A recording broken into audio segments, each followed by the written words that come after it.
और आज यह है कांग्रेस के नेता सेना को भी जाति पात के आधार पर बांटने की कोशिश कर रहे हैं। राहुल जी का आपने बयान पढ़ा होगा। ठीक है, अगड़ा करिए, पिछड़ा करिए, आरक्षण होना चाहिए। आरक्षण के पक्षधर हम भी हैं, हमारी पार्टी भी है, आरक्षण दिया भी है। जितने गरीब हैं सबको आरक्षण दिया है, दूसरे वर्गों में भी जो गरीब हैं उनको भी आरक्षण दिया।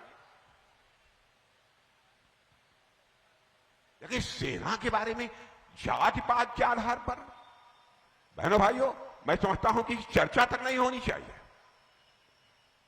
हमारे सेना के जवानों का एक ही धर्म होता है, वह धर्म है सैन्य धर्म। इसके अतिरिक्त और कोई दूसरा धर्म नहीं होता। और जिस तरीके की यह बात बोल रहे हैं मेरे बहनों भाइयों, मैं ये कहना चाहता हूं, यह देश के हित में किसी भी सूरत में नहीं है। और मैं कांग्रेस के दोस्तों से कहना चाहता हूं, कम से कम हमारी सेना को राजनीति में मत घसीटिए। जब जब इस देश पर संकट आया है तो हमारे सेना के जवानों ने अपने शौर्य और पराक्रम का परिचय देकर भारत का मस्तक ऊंचा किया है। जाति, पंथ और मजहब की यह राजनीति ने देश का बहुत नुकसान किया है, बहुत नुकसान किया। और हम लोगों की सोच तो यह है कि समाज के सभी वर्गों का उत्थान होना चाहिए।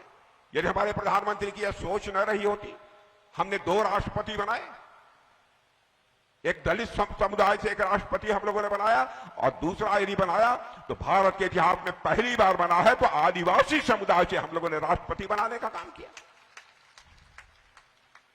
हम समाज के सभी वर्गों को साथ लेकर चलना चाहते हैं। जाति, पंथ और मजहब के आधार पर हम कोई भेदभाव नहीं करना चाहते। हमारे देश के ऋषियों और मनीषियों ने कभी इसके बारे में सोचा भी नहीं है। इंसान की बात सोचिए, जानवर की भी हम लोग चिंता करते हैं मेरे बहनों भाइयों। नाग पंचमी का दिन होता है, तो नाग पंचमी के दिन जिस काले नाग के काट लेने के बाद मरने की पक्की गारंटी होती है, उस काले सर्प को भी शुद्ध गाय का दूध पिलाकर दीर्घजीवी होने की कामना दुनिया में किसी देश में की जाती है तो केवल और केवल हमारे और आपके देश भारत में की जाती है मेरे बहन।